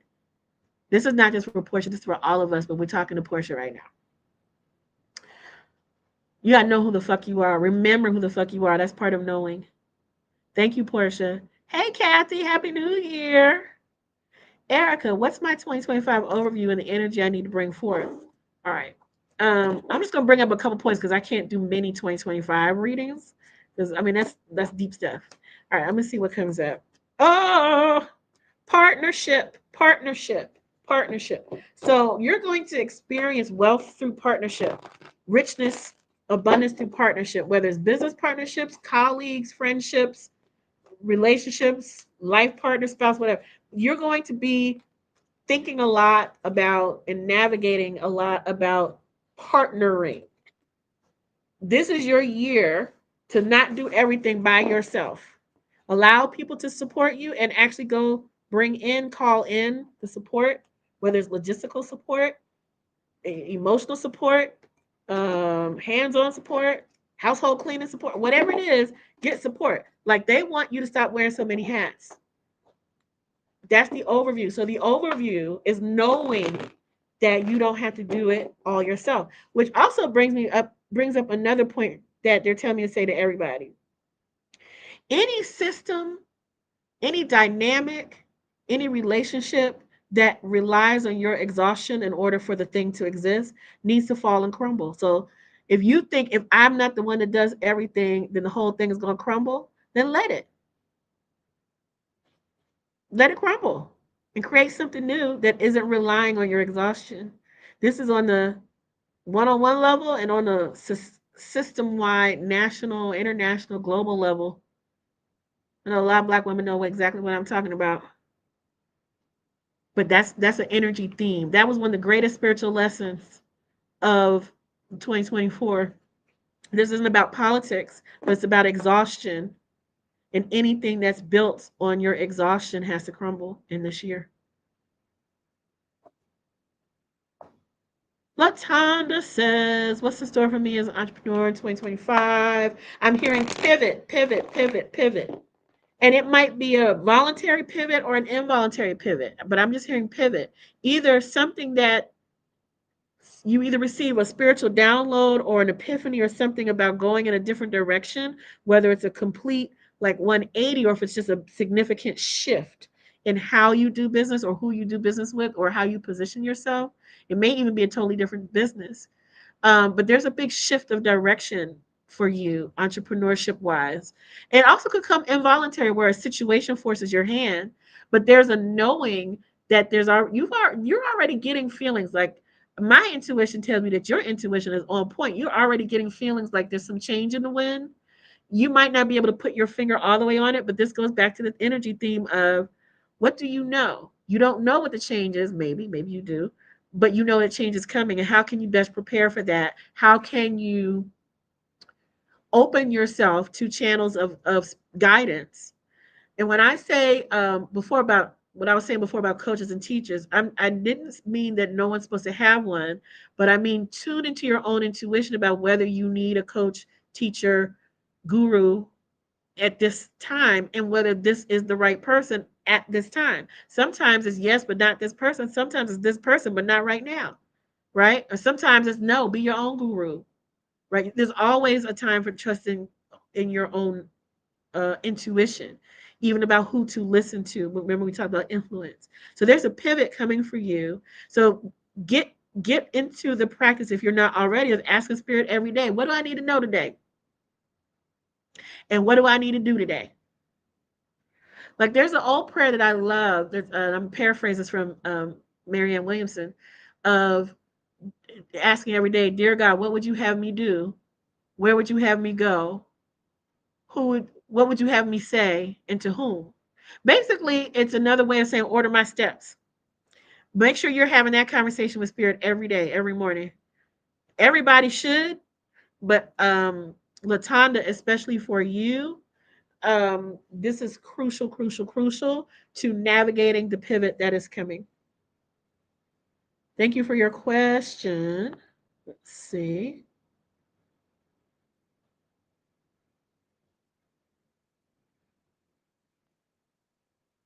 Oh, I lost the screen.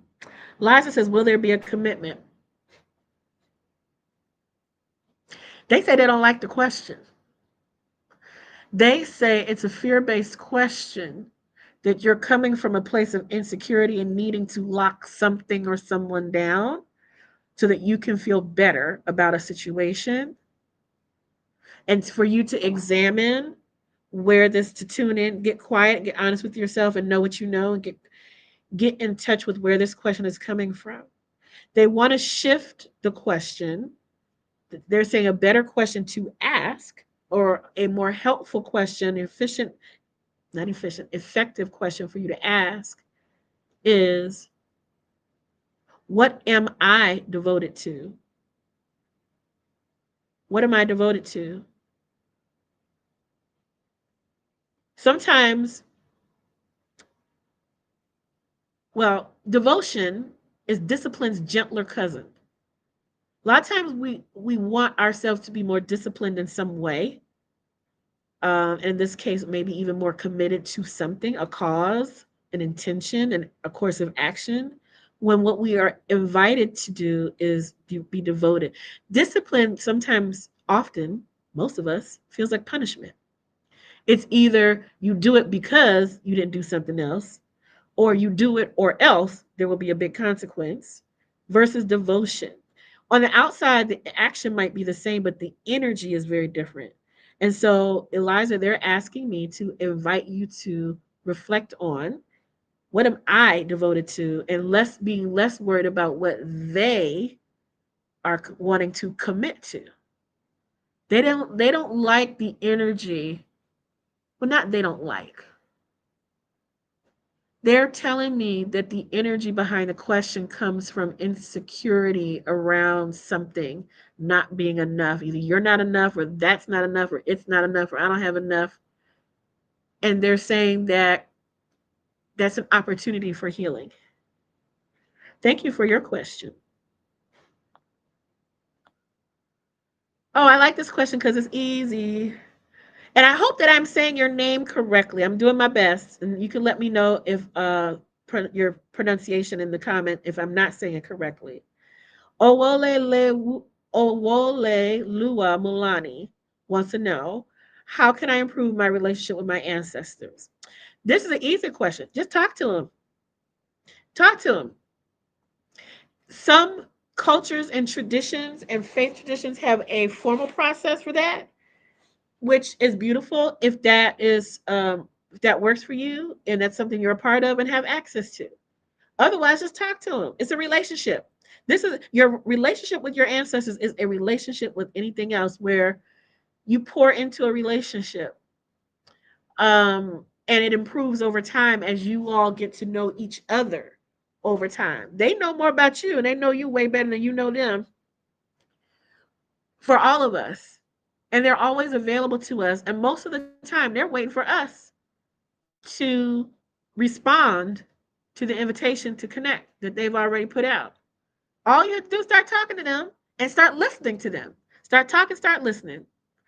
And then if they give you something specific to do, don't question it, just do it. If they have a specific request for an action or an altar or an item on an altar, then you honor that. But otherwise, they will tell you when they want something specific. That's my experience.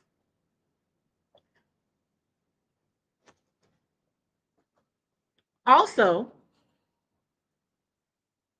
this might be unpopular and this might be different than what some cultures will say. I am not afraid that my ancestors are going to be mad with me because they're not ever mad with me. So, a lot of times, people are hesitant to connect with ancestors because they're afraid they're going to do it wrong and piss somebody off. And the last thing you want is a pissed off ancestor. My ancestors ain't never pissed with me. Their love is unconditional and they're very, very patient. And they also understand and don't hold against me any lapses in communication. Again, this is a relationship. So just start a connection. Start here, start today, start with wherever you are.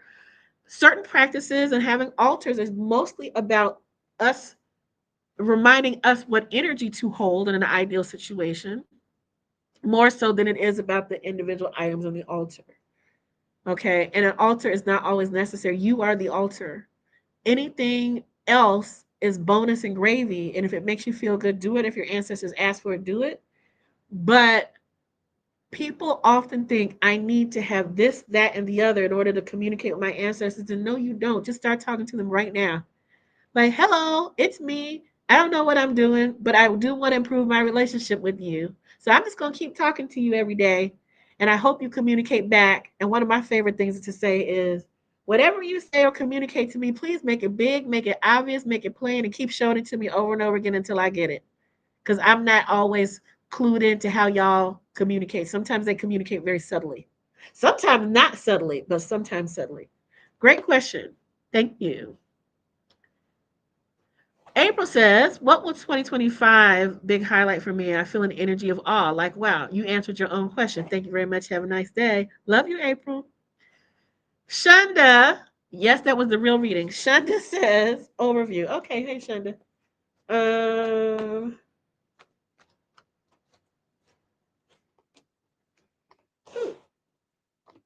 there's going to be a focus on finances. When I say that, sometimes people get nervous. That's not necessarily a bad thing. It means there's going to be a lot of conversation, a lot of planning, a lot of movement around finances, financial topics, financial planning, and also could also represent a new or changed income stream. I'm seeing that there's an opportunity or an invitation for you to engage more in your own creativity. By the way, I know y'all see this. I'm gonna say it, and I don't care if I don't sound grateful. I know y'all see these. What you call it? These cash apps and things down here at the bottom. These love offerings. I surely would appreciate some additional assistance, abundance, sharing of love and joy for this. Now I'm already an hour 1.5 of this reading on New Year's Day. It's always optional, but always appreciated. Okay, so Shunda, I'll say that I see an opportunity here um, for increased personal creativity, which will also translate to creativity and creative problem solving in other areas of your life that seem unrelated. So, if any way you feel blocked, stuck, stagnant, or unclear about your direction or a certain path, they're saying that your personal creativity will get the energy moving, and you'll be amazed about how other things that don't seem related start to shift and change. So what might feel like I don't have time, or it feels like frivolous, this doesn't have a return on my time investment, whatever, they're saying be more creative, be creative. Also, oh girl, I don't know if this is you or somebody else in your family. There's an expansion of family, and I'm seeing pregnancy vibes. I'm seeing big fat pregnant belly, which for me that doesn't mean pregnancy. That means new beginnings. Unless I also see fish, which is what I'm seeing. You see these fish in here? I'm seeing pregnancy and fish cards coming in together. So that message about creativity, let me say this. It means that there's fertile ground. It doesn't mean you will get pregnant, but it means that you have a lot of creative energy, and creativity by default in a woman likes to create another person. That doesn't mean that has to happen. So it's best if you're not trying to have children or more children to give your creativity a job so that it doesn't think, oh, I don't have nothing to do. Let me just create a person, a human. But what you have is fertility, creative energy at your disposal. Be intentional about it. This is a boost. This is a boon. This is a good thing for you. But it also means that there's an increased chance of getting pregnant if you are in if you are childbearing years and still have working parts physically, that this would not be a season to slack off on managing your fertility um, if you don't want to have child, or if you are, not really clear about that. If you're clear about it, you know what to do. Thank you. Great reading. All right. Ba, ba, ba, ba. Let's see what is coming up around. RA asked a question. Oh, hold on. RA wanted to know, should I go back to my old relationship? Let me tune into that. Okay, the energy theme for today is knowing. What they are telling me is you already know, RA, the answer to the question. Should you means that you have a hesitation and a doubt, and the doubt in your case did not get there by accident or by chance. So you need to ask yourself what's leading you to consider this X, who is an X for a reason. That doesn't mean that every X, there's never any reconciliation. That's not what I'm saying here. But I'm saying here that there's a reason this person is your ex. And if you were in a fulfilling, healthy relationship right now, you wouldn't be thinking about this person. So assume, yeah, I'm getting, this is like really murky. They're not necessarily a bad person, but I think you're already clear that this person is not for you in this season of life and not any other future season. That's what I'm getting. I don't like this person for you, basically. But I want you to tune into what you know, because you know more than you're allowed. You don't want to take, either you think you're afraid of being wrong, or you want to, that's my nephew, y'all. Or you want to make someone else responsible for this decision. So and so told me to, so that when it blows up, you don't have to take responsibility for your choice. I want you to be accountable for your choice. And I want you to answer this question to yourself. If I truly, absolutely loved and adored myself, would I ever go back to this person? That's your answer. Okay. Ooh, I see some thank you so much, you guys, Sulanda and Camille and Shunda and Erica for the cash apps. Thank you so much. Thank you so much. Adrian says, do we have to have the reading by the 13th or book by then? You just have to book. The coupon code is valid for to be used for bookings made now between now and January 13th for any open date. And if the dates in January are filled up, because I know I don't think I have anything until after the 12th. Um, Let me look at my calendar. You can book any open session. Let me open up the end of January. Hold tight. Let me make sure that that's open because I know the week of the 13th is open. Is the 21st open? Ooh, it's not open. Let me fix it. Let me fix it, you guys. Hold on.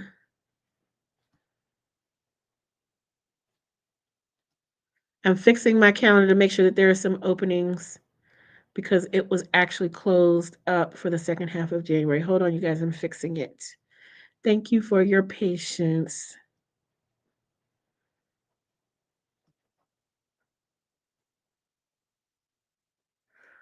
So I know it's closed on the 23rd. Right? This is what happens when I try to do a live when I'm on vacation.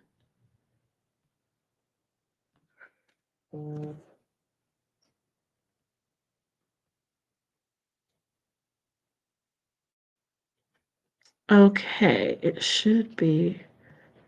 Is it fixed? Okay, the end of. Okay, it should now be open through February 4th. Okay. So if you tried to book before and it wasn't there, anyone who's listening, you tried to book, it should be fixed. Thank you, Rukia, for the Cash App. I appreciate you. All right. We're coming up on 2 hours. I always say I'm going to do these readings, these sessions for an hour, and I'm never able to stick to an hour.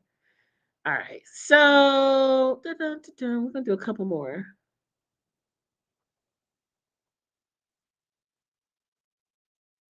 Bridget says, I'd love to know if I'll be traveling my country this year the way that I want to.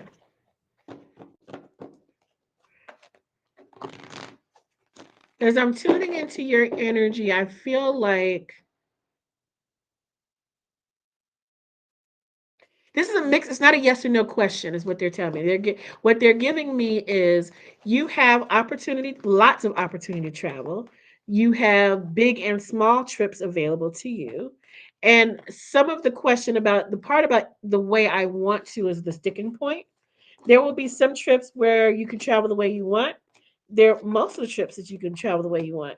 They're saying something about you can travel the way that you want with more frequency or to more places that you want to go if there's something that's connected to teaching or learning. So I don't know if this is you get a side gig where you teach some classes and you go around teaching them and it allows you to go to some places you couldn't go to, or you start taking a class and you get to travel or meet with some people in this program. I don't know what that is, but they're saying that there could be additional travel opportunities with ease that are connected somehow to teaching or learning. And when I say teaching or learning, that's teaching, learning, school, training, mentoring, being mentored, both sides, the teaching side and the learning side. But they're saying that that's open. Thank you for the PayPal, Adrian. So the short answer is yes. And there's like keep an open mind about how you can do this. And here's one of the things that came to me in my meditation to talk about the other day. I made a post about may 2025 be the year that you dot dot dot. And there was several graphics. One of them came up, and I've talked about this before, but it came up very prominently as a theme for 2025 is to shift away from wishing and to shift into deciding. This goes back to the energy theme for this year about know what you know and own what you know. And part of the time when we're in wishing mode, it's we don't even take our own desire seriously. And so we wish versus deciding to prepare for having it. I'll give you an example. For many, many, many, many, many years, I wished I lived in the Caribbean. For many years, I wished specifically I lived in Barbados. What changed for me and how I ended up moving to Barbados and living in Barbados full time for 3 years was when I decided some kind of way that I was going to move to Barbados and I didn't know how, but I was going to prepare for when that day came. That's what energetically shifted everything and brought that closer to me so that it actually became real. And on the outside looking in, um wishing and deciding looks similar. It's an energetic shift because the actions you take might be similar,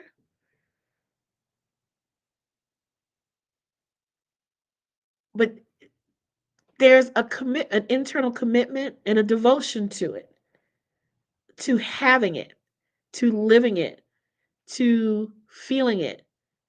And if you want to travel everywhere you want to go, the way that you want to, shift out of wishing and into deciding and into preparing. Also, from a feng shui standpoint, figure out what the northwest corner is in your house, which is a corner that represents travel and also helpful friends. Helpful friends meaning vendors, partners, agents, clients. All of that is under helpful friends. But it's also the sector of feng shui that rules travel. Take a look at get your phone compass out and figure out what's the northwest corner of your house or of your room. One, make sure there's no crap and junk and clutter in those corners if travel is a priority for you. First of all, everybody needs helpful friends and the people that you encounter that make things easier and stop blocking your progress. So you want that area to be free of clutter and junk and dust and brokenness. But you can go another step further and put something in that corner that represents travel. Put an airplane or a globe or a picture of a place that you want to go or a calendar that has really wonderful places that you want to visit. Um, you can go that step further to help juice up that manifestation. But again, it's just energy, and it's about aligning your energy with what you want to have in your life. That's all it is. Thank you for the cash app, Leslie. I appreciate y'all. Okay. Um, let me see. Sydney says, we're gonna do a couple more of these. And thank you, Bridget. Are there any messages, general messages for that are important for me to know right now?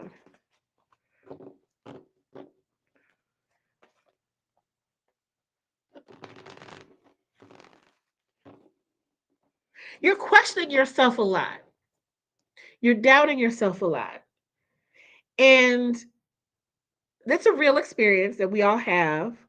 And they're saying that the way to shift that of doubting your path, doubting your way, and navigating through uncertainty is to shift from doubt to curiosity. And sometimes it's a really big leap to go from doubt to confidence. That's like going from empty to full in one fell swoop. Sometimes it's incremental. And along the way to confidence is curiosity. Like, wonder what else is out there. Wonder if this could work out. What if it did work out?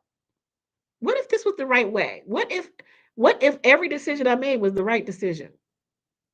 What if I didn't need to know everything down the path, just so present that I trust where I'm at right now. So there's a leveling up of faith in yourself and faith in the idea, in the not the idea, the knowing, faith in the knowing that who not just who you are, but whose you are. And that because they got you, ancestors, God, angels, whatever, they got you, they got your back. You don't actually have to have everything figured out. There's room for navigating, exploring. They're also saying there's room for trial and error and get out of the thinking that I have to make the quote right choice every time because every choice you make is the right one. Some of them will just take longer than others. Some of it is the long scenic route, but it's still going to get you where you need to go. So give yourself some more grace about not having to have everything figured out and enjoy the journey. Assume that this is a gap year, even if you have a job, and act like it is. What would you do if you had a gap year? What would you explore? What are you curious about? What if you knew that no matter what I do, it's still going to be an intellectual, emotional, energetic gap year? So I might as well find something interesting to think about and explore and interesting people to talk to. Do that anyway, even if you have things that are like more secure. So that's the message for you. That's really interesting. They're saying it for you and for a lot of us that this year really is going to be a year of experimentation, um, and discovery.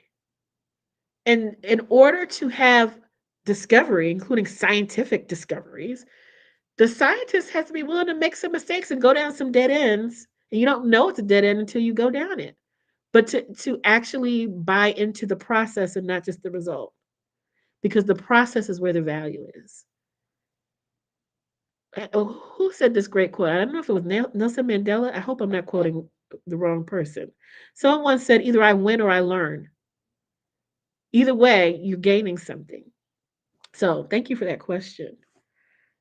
Thank you for Bridget Allen. I appreciate your PayPal. Thank you guys. Let me see. Asha, anything your ancestors want you to know? Let me ask. Well, first of all, I hope you're asking them because I know that they talk to you. And I know that you listen.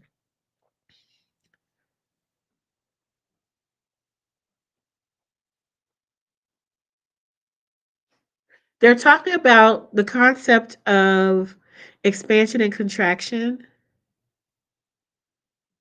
that you can't have expansion without contraction.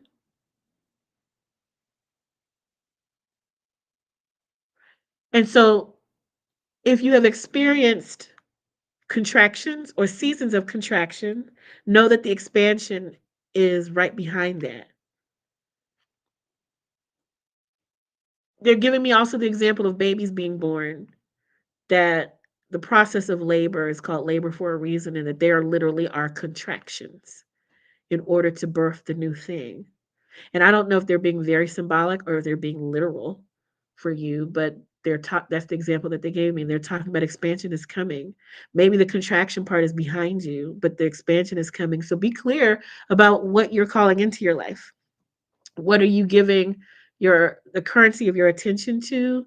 Um, and what seeds are you planting? And they're saying that with someone like it made me smile when they gave me that. It's like there's something very joyful that you are cultivating, either cultivating now and it's here now, or there's something that's on the way because you have been cultivating it.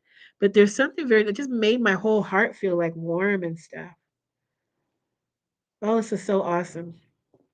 I don't know what this is, but this expansion and the joyfulness of both the journey and the actual expansion is very palpable.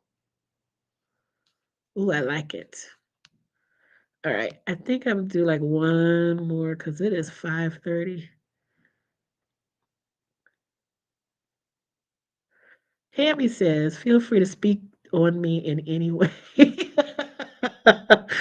Job search business and not or nonprofit realization are at the top. All right. I don't know why you're asking me this question here. We have another channel for this, but I'm gonna go ahead and answer it. I'm just waiting for you to schedule. Okay, let's see, Tammy. What do they want to say? Ooh, you're back to back with Asha because there's also a message about expansion and contraction and birthing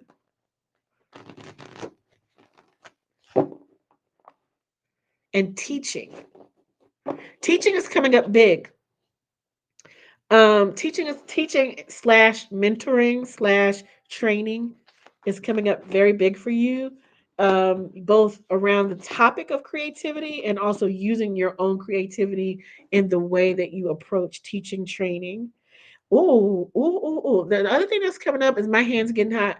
Is there's a healing energy that's being activated in you that you may not have been present to or may not have made its own presence known. You got healing in your hands, that's activating. It may have been there before, but it's definitely activating now. Like my Reiki hands are getting hot. I'm not sure what this is. It might be Reiki, it might be something else, but there's healing through your touch. And when I say that, that can be massage. It can also just mean people love your hugs. You can pursue it if you want around, learning more about that, or you can just be satisfied with, okay, I know I have a healing touch. And one, make sure make sure you touch yourself. Take that however you want it. Um, but make sure that you use the healing in your hands on yourself in whichever ways that you want to. Girl, I'm laughing so hard because I know you're laughing behind the screen. In both ways that are therapeutic and more recreational. Whew, okay, I'm gonna move on. Girl, you know I love you. Let's talk offline. Ah, okay. Let's see. Portia says, I'm just catching up on some of the comments. Portia said, understood, true about earning money using my animal communication gifts. I'm learning about who I am, but yes, I don't know yet. Thank you. Yes. Alma says, Portia, you love animals like I do. Okay. Let's see. I'm looking at these comments. Erica said, thank you. I'm feeling that. Shonda said, let it crumble. That's a message. That's a sermon. Um, Chrissy said, that's a hard lesson to learn. Woo. Tammy said, exhaustion has been my middle name, but I changed it. I'm actively changing it. This is when I was talking about any relationship, one on one or in a group or system that relies on our collective or individual exhaustion has to fail now. It has to be allowed to crumble. We can no longer use our bodies to subsidize everything and everybody else. Okay. Horse that I ask him every day, what will you have me do for you today? Sometimes I get an answer, sometimes I don't, but I still ask. Hey, Angela, happy new beginnings to you too. Erica said devotion versus discipline. That's powerful. Yeah, like I said, devotion is discipline's gentler cousin. And discipline, a lot of us have a complicated relationship with discipline. It for some people can feel empowered by that. A lot of people feel disempowered, disconnected, and unloved when the word discipline comes up because their experience connected to that word may not have been very loving. And if that's you, then try devotion. That's why those notebooks and journals are called devotionals and not disciplinals. I'm making up words. That's how I know I probably need to wrap things up. Oh, Shonda said I initially asked for an overview, but I actually want to know if there's guidance on preparing to be an empty nester this year. Me and the hubby, and I can't see the bottom, are already struggling. Um, I'm going to trust the message that I got before about a lot of conversations about finance and about tuning into your own personal creativity um, in order to navigate other situations that have nothing to do with your personal creativity. So, if this is one of those situations that you want to navigate, reconnect with your hobbies, your interests, your passions, and even things that you don't think you're very good at. If you feel like suddenly I want to take a class on quilting or I want to start, molding clay and you've never done it before, so what? Do it. Only you know the answer to that, but that they're telling me that is the way. And that's not just for you, that's for a lot of people who are feeling stuck. Kathy says, oh, I can answer this question. Will you be having another retreat this year on the island? Well, it depends on which island you mean. St. Helena Island, South Carolina, or Barbados. And the answer for both is probably yes. Yes, definitely for Barbados. Yes to a low country area retreat, which low country area is everywhere from Charleston, South Carolina, Beaufort, Hilton Head, St. Helena Island, South Carolina, Savannah, Georgia, like that little corridor. I'm going to be having something then. I'm working to, I don't like the word work. I am preparing to share with you some big announcements about where my 2025 retreats and trips will be. And I say retreats and trips because I'm going to be doing both. Retreats have a certain transformational inner work energy to them. And then trips, sometimes just trips that are fun, and we don't have to be doing the work of healing and all that other stuff. We're just having a good time with like minded and like hearted people. And both of those are coming up for 2025. I can't wait. I'm so excited. I cannot wait to announce to you what I'm planning, where we're going, what those experiences, curated experiences will be, what the focus is for each one, and what the locations are. Because, baby, 2025, we outside. I was inside most of 2024. I'm outside 2025. And Sarah, if you're still on the call, we are outdoors. Thank you for asking, Kathy. All right. I missed a lot of these comments that I'm just now reading through.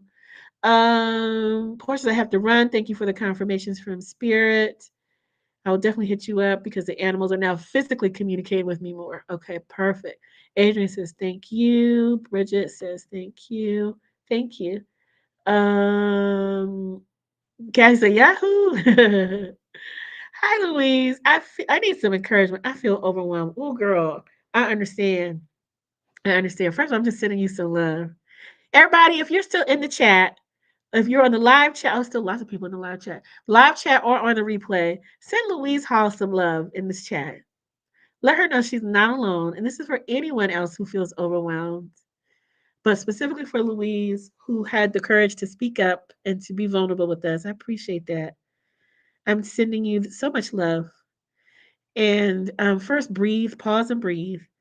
Um, Louise, DM me. I have a 6 minute audio recording that's a breath work meditation. It's just a guided meditation with some breathing exercises that I did. It's just a 6 minute recording. I want to share it with you for free. And anybody else that wants it, DM me on my business page. Don't send it to my personal page because who knows when I'm going to see it. Either DM me or email me and just say that you want the meditation recording, and we'll make sure you get that. Okay. Oh, look at all this love for Louise. Tammy said, ouch, yeah. Look at all this. You are not alone. We are sending support. This one, it's all good. We in it too. Just breathe. I love this. This one, I love my community. Love it. Sydney says, thank you so much. Is exactly what I need to hear about the doubt. Yes. Yes. Oh, Sydney also said, can you talk a little bit more about feng shui? Okay. So, feng shui is the practice of aligning your space energetically.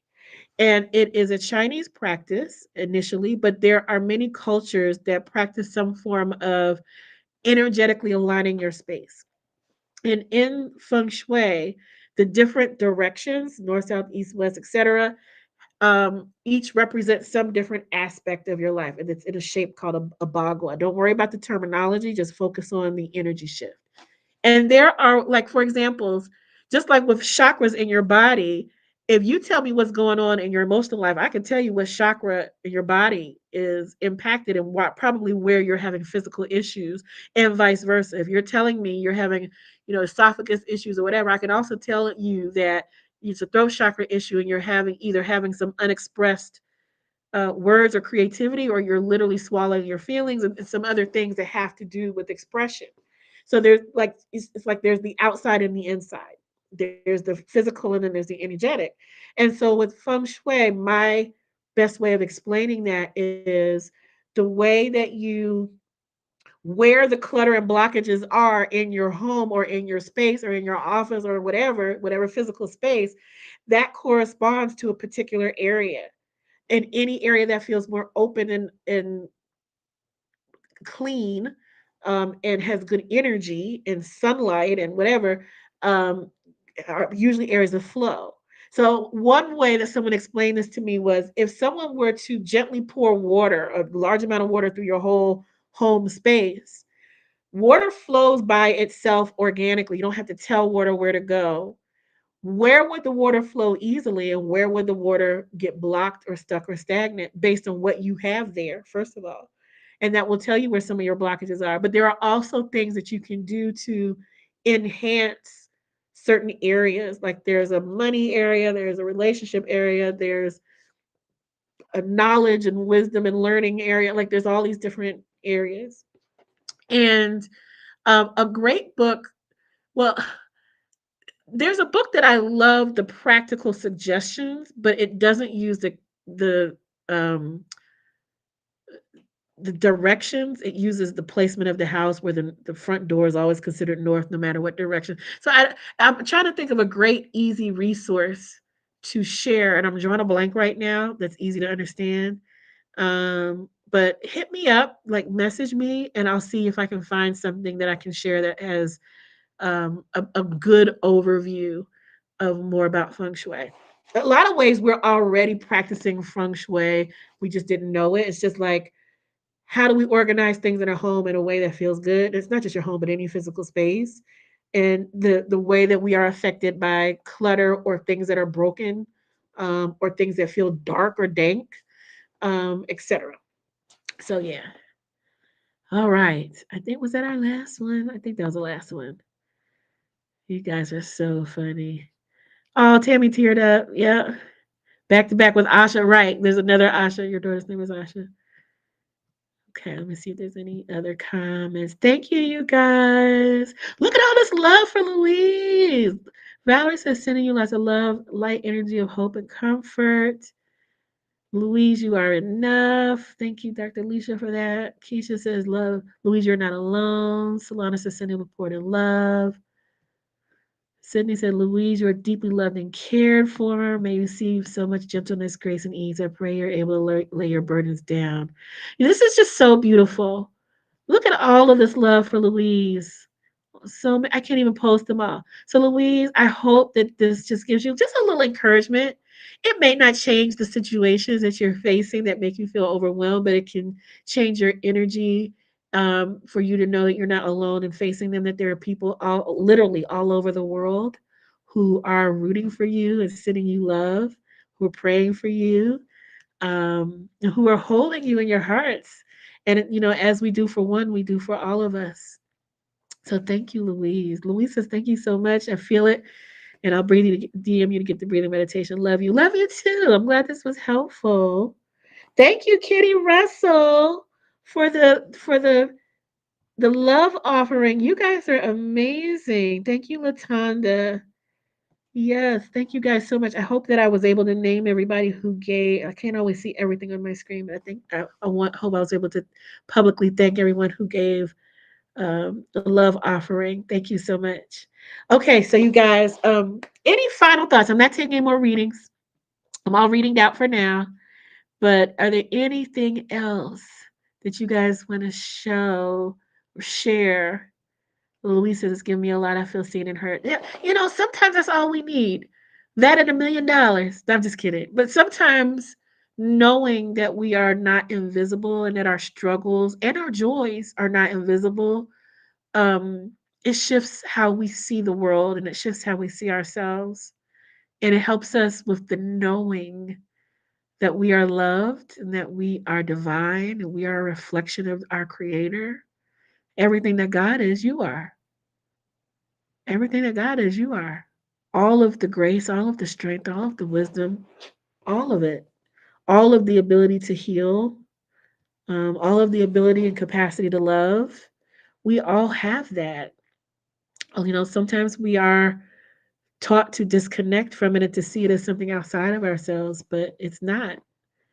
Um, I love you all. I'm so excited. I feel blessed to share space with you all, in this new year. This is now like 10 years, 12. How long have I been doing this?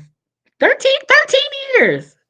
It's 13 years. I've been doing this, and it's now, like 30 years of entrepreneurship, 29 years, 30 years of entrepreneurship. This is wild. It boggles my mind. It blows my mind. But I'm so very grateful for all of you. I cannot wait to share the things that I have been cultivating and curating, behind the scenes with you all when I'm able to announce them. I don't like to announce things until they're ready to announce that certain things are in place. But I'm excited. I'm more excited about these things than I have been in a long, long time. Even just starting with the way that the self love spa day came out. It came out as a whole download on a Thursday, and I sent out an email like, "Hey, I think I want to do this, first week in January or last week in December. If I did this thing, invited everybody to like a 9-hour day at a day spa where we can all just dream and journal and get massages and do the healing waters and have a fabulous lunch and just like lounge around in fluffy robes all day. Would anybody else do it? And people were like, hell yeah. So I did it and it sold out and it's this Saturday and I'm so excited, but I feel like this might be the beginning of a regular event and that I would love to. In my big dream, as I'm just like dreaming out loud right now, I would love to have a self love spa day tour all around the country and around the world and just do this in different cities and just have ease with people and community, ease and luxury and pampering and community, and understanding that when we do these things with and for ourselves, we're actually changing the energy, not just for ourselves, but for the world. When we add more joy into the world, it heals things and it changes things for other people as well. It's not selfish. Self love is not selfish. And it just sounds like fun. It is. I can't wait because I love spas and I love y'all. So spas plus y'all, it's just like, that's so awesome. Anyway, I love you guys. You know where to find me.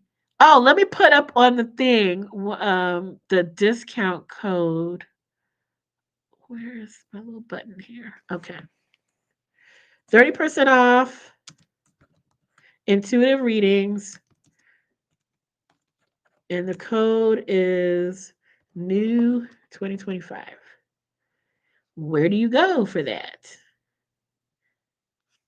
You go to my website. What is my website? Let me put it up on the screen.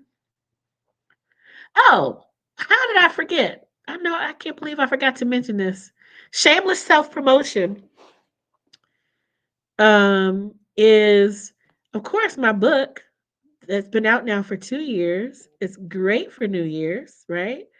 Is A Year of Self-Love Journal and it's available. It's on sale right now on Amazon. It's 40% off. So it's like $8.99. And it's 52 weeks of prompts and practices for loving who you are. It's 52 weeks of affirmations, week by week, affirmations, journaling prompts, mind, body, spirit exercises, worksheets. You can do it 1 week at a time, or you can do, some people blaze through it and do the whole thing in 3 months, or you can do it over a course of 5 years. It doesn't matter. Do it at your own pace. But if you feel like you need some accountability and some guidance around practices and loving yourself, that's a great place to start. I don't even have one next to me to pick up, it's in the other room. So I love you all. I love you all so, so much. Have a beautiful rest of the day. Enjoy the new year. Enjoy 2025. Breathe deep, drink water, mind your business, and love yourself. Have a good day. Love you all.